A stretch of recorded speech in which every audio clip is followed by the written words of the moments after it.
નમસ્કાર વિદ્યાર્થી મિત્રો.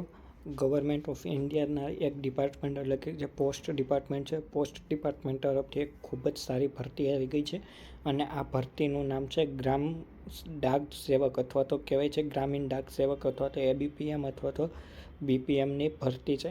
આમાં તમારે કોઈ પણ જાતની એક્ઝામ આપવાની નથી. ખાલી જો તમે 10 પાસ કરેલું હશે તો પણ તમે ફોર્મ ભરેલ શકશો અને તમારા માર્ક્સના હિસાબે તમારું મેરિટ જાહેર થશે અને તમારું સિલેક્શન થશે. તો વિદ્યાર્થી મિત્રો ખૂબ જ સારી ભરતી કહી શકાય અને તમારે આમાં કેન્દ્ર સરકારનો પગાર લાગશે તેમજ તમે આમાં કાયમી ધોરણે આમાં તમારું સિલેક્શન થશે. તો આ ખૂબ જ સારી ભરતી છે. તો વિદ્યાર્થી મિત્રો ચાલો આપણે સંપૂર્ણપણે નોટિફિકેશન જોઈએ.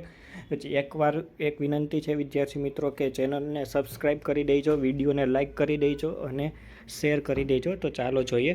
હવે આ નોટિફિકેશન આવી ગઈ છે 7 ફેબ્રુઆરી 2025ના દિવસે ડિપાર્ટમેન્ટ ઓફ પોસ્ટ તરફથી અને નોટિફિકેશનનું નામ છે કે ગ્રામીણ ડાક સેવકની ઓનલાઈન ભરતી. હવે આમાં અલગ અલગ 3 પોસ્ટ છે જેમનું નામ છે ગ્રામીણ ડાક સેવક, આસિસ્ટન્ટ બ્રાન્ચ પોસ્ટ માસ્ટર અને બ્રાન્ચ પોસ્ટ માસ્ટર. અલગ અલગ પોસ્ટ છે. તો તમારે ફોર્મ ભરવાના શરૂ થઈ ગયા છે અને ફોર્મ ભરવાની તારીખ છે 10 ફેબ્રુઆરી 2025થી 3 માર્ચ 2025 સુધી અને ત્યારબાદ 6 માર્ચ 2025થી 8 માર્ચ 2025 સુધી જો કોઈ પણ વિદ્યાર્થીઓને ફોર્મ ભરવામાં ભૂલ થઈ હોય તો તે ફોર્મમાં સુધારો કરી શકશે.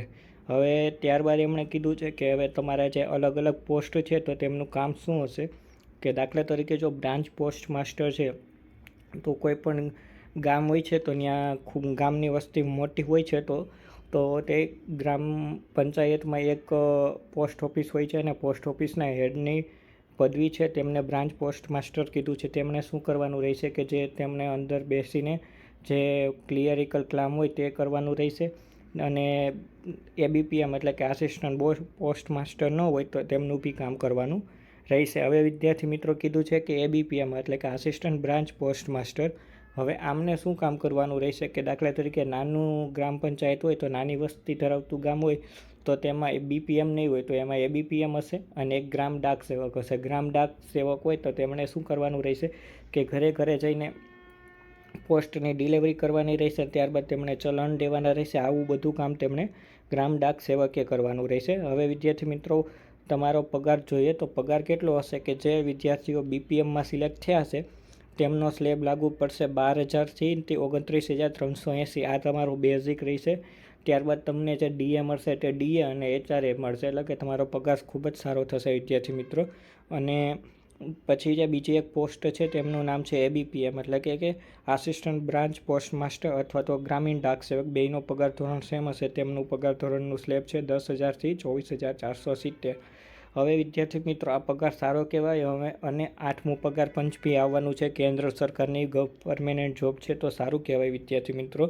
હવે કીધું છે કે ક્યાં કોણ લોકો એલિજિબલ છે તો જે લોકોની મિનિમમ 18 વર્ષની ઉંમર હોવી જોઈએ અને મેક્સિમમ 40 વર્ષની ઉંમર ધરાવતા હોય એમાં આ લોકો ફોર્મ ભરી શકશે.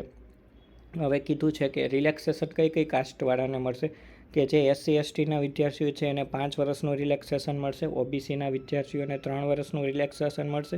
ત્યારબાદ ઈડબ્લ્યુએસના જે વિદ્યાર્થીઓ છે એને કોઈપણ જાતનું રિલેક્સેશન નહીં મળે. ત્યારબાદ જે ફિઝિકલ હેન્ડીકેપવાળા પર્સન છે તેમને 10 વર્ષનું રિલેક્સેશન મળશે અને જે ફિઝિકલ હેન્ડીકેપ પ્લસ ઓબીસીના છે તો તેમને 13 અને SC ST plus physical handicap છે તો તેમને 15 વર્ષનું રિલેક્સેશન મળશે. તો હવે વિદ્યાર્થી મિત્રો આગળ જઈએ તો શું કીધું છે કે એજ્યુકેશન ક્વોલિફિકેશન શું કીધું છે. હવે એજ્યુકેશન ક્વોલિફિકેશનમાં એમણે એટલું જ કીધું છે કે તમે ખાલી 10 પાસ કરેલા હોય તો 10 પાસ કરેલા વિદ્યાર્થી મિત્રો બધા જ આ ફોર્મ ભરી શકશે. અને જે 10 પાસનો તમારે જે માર્કશીટ હોય છે તો માર્કશીટમાં તમારે ગણિત અને ઇંગ્લિશ સબ્જેક્ટ હોવો જોઈએ. હવે વિદ્યાર્થી મિત્રો આ બધું 10 પાસ ઉપર ભરતી છે અને લોકલ લેંગ્વેજ છે. આમાં કોઈપણ જાતની તમારે એક્ઝામ આપવાની નહીં છે. તો આ ખૂબ જ સારી ભરતી કહેવાય અને ભરતી લગભગ 21,000 જેટલી પોસ્ટ ઉપર ભરતી છે તો આ બી ખૂબ જ સારું કહેવાય. હવે બીજું એવું કીધું છે કે તમે કમ્પ્યુટરનું જ્ઞાન હોવું જોઈએ, સાયકલનું જ્ઞાન હોવું જોઈએ. સાયકલનું જ્ઞાન એટલે એટલું કીધું છે કે કારણ કે તમારે સાયકલ લઈને બધી જગ્યાએ પોસ્ટ દેવા જવાની રહેશે. હવે વિદ્યાર્થીઓ બધા બાઇક અથવા તો કાર લઈને જ દેવા જાય છે. હવે કે આ સાયકલનું તો ખાલી લખ્યું છે. તો આ ખૂબ જ સારી ભરતી કહેવાય. હવે વિદ્યાર્થી મિત્રો આપણે આગળ જોઈએ તો શું કીધું છે આ બધી કોમન નોટિફિકેશન છે. અપ્લાય તમારે ક્યાંથી કરવાનું રહેશે. અપ્લાય ઇન્ડિયા પોસ્ટ gds.online.government.in ની વેબસાઇટ ઉપરથી અપ્લાય કરવાનું રહેશે.